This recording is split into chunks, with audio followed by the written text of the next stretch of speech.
Everyone, आज हम करेंगे chapter third the cell unit of life. First of all यहाँ पर लिखा हुआ है सेल, ये है डेफिनेशन ऑफ द सेल। अगर आपको डेफिनेशन करनी है तो आप ये वाली डेफिनेशन जो फर्स्ट पॉइंट पे लिखी हुई है ये कर सकते हैं। तो यहाँ पर पढ़ते हैं और समझते हैं ये क्या है। Cell is the basic structural and functional unit of life. जो सेल है ये एक basic structural and functional unit है लाइफ की। लाइक यहाँ से ये एक बेस है, यहाँ से जो हमारी लाइफ है इससे स्टार्ट होती है। सेकंड पॉइंट क्या कह रहा है, ये जो कॉमन डेफिनेशन है ये आपने बहुत बार +2 +1 10th में पढ़ी होगी। Second, the human body contain 100 trillion of cell. जो ह्यूमन बॉडी है उसमें कितने सेल्स पाए जाते हैं? 100 ट्रिलियन सेल्स। एमसीक्यूज में ये क्वेश्चन आ सकते हैं, पॉसिबिलिटी है। You have to once upon time like आपको एक बार जो है रीड कर लेना चाहिए और इसे थोड़ा सा समझ लेना चाहिए, आपके लिए आसान हो जाएगा। The human body contain about 100 trillion cells जो हमारी बॉडी में पाए जाते हैं। All of these cells can be classified into about 200 type cell type. जो ये सेल्स हैं 100 ट्रिलियन सेल्स, तो जो ये सेल्स हैं ये 200 डिफरेंट जो सेल्स के टाइप में डिवाइड लाइक क्लासीफाई किए गए हैं। यहाँ पे हम पढ़ते हैं, ये है it is at the cellular level of organization where activities are essential to sustain life. ये क्या है? सेलुलर लेवल, मतलब कि सेल के लेवल की ऑर्गेनाइजेशन है सेल के चैप्टर में, जहाँ पर काफ़ी सारी एक्टिविटीज़ होती हैं जो कि बहुत ज़रूरी हैं अपनी लाइफ को चलाने के लिए। द टर्म सेल, जो सेल टर्म है वो कॉइन की थी रॉबर्ट हुक ने in 1665. This is very important, fourth point and the first point. These both points are really important, तो इसे आप लर्न कर लीजिएगा। किसने दी थी जो टर्म थी सेल की? वो दी थी रॉबर्ट हुक ने। कब दी थी? 1665 में। ओके, और यहाँ पर है आपको डायग्राम, सेल की डायग्राम, स्ट्रक्चर ऑफ सेल बनी हुई है यहाँ पर। तो ये जो है हमारा आउटर लाइक आपको दिखाया हुआ है कैसे है cell, like all that. And तो ये इनर पार्ट जो everything was explained from inside, यहाँ अंदर से यहाँ पर सभी एक्सप्लेन किया गया है। तो इसको देख लेते हैं। ये पहले तो सेल है, कौन सा सेल है? एनिमल सेल है। कैसे पता लगा? जो प्लांट सेल होता है उसकी सेल वॉल होती है, पर यहाँ पर सेल वॉल नहीं है, ओनली सेल मेम्ब्रेन है और we can say plasma membrane है, इसीलिए ये क्या है? एनिमल सेल है।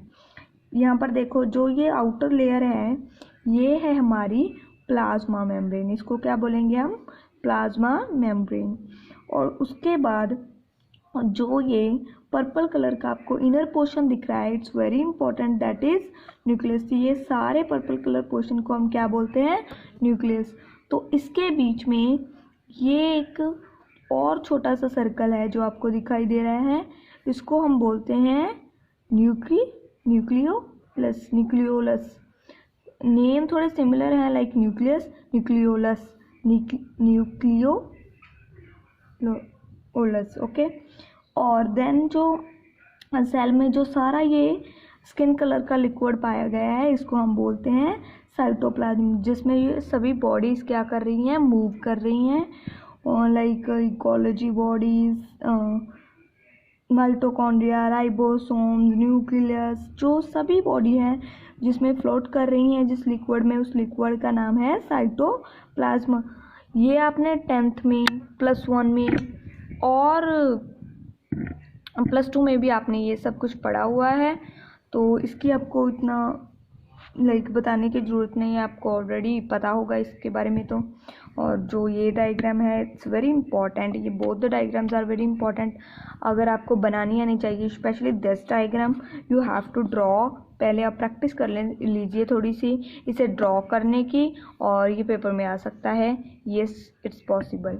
तो अच्छे से ये भी सब जान लीजिएगा because it's very simple and basic terms. I think अगर आप एक बार में पढ़ोगे तो आपको समझ आ जाएगा। ये है हमारी न्यूक्लियस, और न्यूक्लियस की जो है आउटर मेम्ब्रेन उसको हम बोलते हैं न्यूक्लियर मेम्ब्रेन। जो अंदर जो ये लाइक छोटा सा है ना पर्पल कलर का, इसको बोलते हैं न्यूक्लियोलस। एंड जो यहाँ पर दिखाई गई हैं गोल्जी अपरेटस ग्रीन कलर में, वो रही ये लाइक 3D में, थोड़ा 2D में दिखाया गया है ना गोल्गी अपरेटस। और जो यहाँ पर सेल की लाइक लेयर में ऐसे होती हैं उसे हम बोलते हैं माइक्रोविलाई। और ये जो है लाइजोसोम्स है, देखो यहाँ पर लाइजोसोम्स। एंड ये है रफ एंडोप्लाज्मिक रेटिकुलम। क्यों रफ है? क्योंकि यहाँ पर क्या प्रेजेंट है, राइबोसोम्स प्रेजेंट है, इसीलिए हम इसे रफ एंडोप्लाज्मिक रेटिकुलम बोलते हैं। यहाँ पर है स्मूथ एंडोप्लाज्मिक रेटिकुलम। यहाँ पर कोई बिंदी जी आपको नहीं दिख रही होगी, मतलब यहाँ पर कोई भी राइबोसोम्स नहीं है। जो ये बिंदी टाइप चीज़ है ना वो क्या है, राइबोसोम्स। जिसमें नहीं प्रेजेंट वो है स्मूथ, जिसमें प्रेजेंट है वो है रफ। तो यहाँ पर न्यूक्लियस हो गया आपका। ये है माइटोकॉन्ड्रिया। जो माइटोकॉन्ड्रिया होता है वो क्या है, power house of the cell. इसे power house of the cell क्यों बोलते हैं? क्योंकि ये क्या जनरेट करता है, ATP जनरेट करता है, इसीलिए। और यहाँ पर आपको राइबोसोम्स दिखाए गए हैं, और यहाँ पर फिर स्मूथ एंडोप्लाज्मिक रेटिकुलम दिखाया गया है, और सेंट्रियोल्स, गोल्गी अपरेटस, ये सब हो गया। And that's all the cell structure of cell. एक बार पढ़ लोगे तो अच्छे से हो जाएगा। और ये वाला पॉइंट रह गया, ये भी बहुत लाइक मेन एंड इम्पॉर्टेंट है, that is what is cytology. Cytology क्या होता है? The study of cell is called cytology. और हिस्टोलॉजी क्या होता है? जब हम टिश्यू की स्टडी करें, study of tissue is called histology. Okay, अब हम पढ़ने वाले हैं सेल बायोलॉजी। तो जो ये सेल बायोलॉजी है, cell biology is the study of cellular structure and function. Cell biology में हम किसकी स्टडी करते हैं? सेलुलर स्ट्रक्चर, लाइक सेल की स्ट्रक्चर की, और उसके जो स्ट्रक्चर में प्रेजेंट है ऑर्गेनेलिज उसके फंक्शंस की, और सेल के फंक्शंस की स्टडी करते हैं। Second point, the basic principle of cell theory. जो बेसिक प्रिंसिपल है सेल थ्योरी का, were formulated by the Theodor Schwann and Matthias Jacob. Related by the Theodor Squandin, the two German scientists। ये दो German scientist थे जिनके नाम यहाँ पर मेंशन किए गए हैं, जिन्होंने सबसे बेसिक जो प्रिंसिपल सेल थ्योरी को क्या किया था, फॉर्मुलेट किया था। और ये नाम आ सकते हैं तो आप अच्छे से देख लीजिएगा। ये कौन से थे? जर्मन साइंटिस्ट थे। कब दी थी इन्होंने थ्योरी?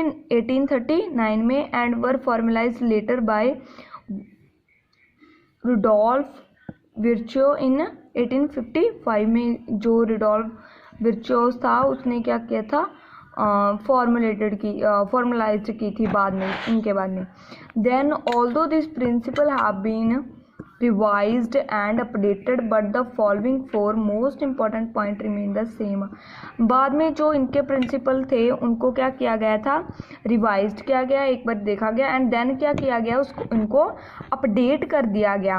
बट जो यहाँ पर नीचे लिखे गए हैं ABCD, ये सभी जो पॉइंट हैं, following four most point remain the same. ये क्या है, सेम ही रहे थे इनके पॉइंट, अपडेट कुछ किए गए थे पर जो ये पॉइंट थे वो सेम ही रहे थे। All living things are composed of cells and cell product.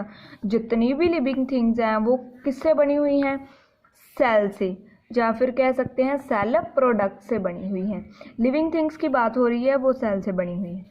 Then cell is a basic unit of structure and function of all living organism. जितने भी लिविंग ऑर्गेनिज्म हैं उनकी जो basic unit and structural and functional unit है वो क्या है, cell. All cells come from the division of pre existing cells. जो पहले उनके पेरेंट्स होते हैं, लाइक जो सेल होता है उनके पहले पेरेंट्स होते हैं, उससे ही जो प्री एग्जिस्टिंग पहले ही एग्जिस्ट कर रहे हैं, ऑलरेडी एग्जिस्ट कर रहे हैं, उनकी जब डिवीज़न होती है तो नए सेल, जो न्यू सेल है वो फॉर्म होते हैं। Okay, an organism as a whole can be understood through the collective activity and interaction of its cell. जो ऑर्गेनिज्म है एज अ होल, अगर हमने पूरे ऑर्गेनिज्म को अंडरस्टूड करना है तो उसकी कलेक्टिव एक्टिविटीज़ देखनी पड़ेंगी एंड इंटरेक्शन ऑफ सेल्स, कैसे इंटरेक्शन हुई सेल्स की, and that's all the things. Then हमें दिए गए हैं प्रिंसिपल पार्ट्स ऑफ सेल। जो प्रिंसिपल पार्ट क्या है वो तीन है। First of all plasma membrane, then nucleus and then cytoplasm. और इनकी डिटेल स्टडी हम नेक्स्ट वीडियो में करेंगे।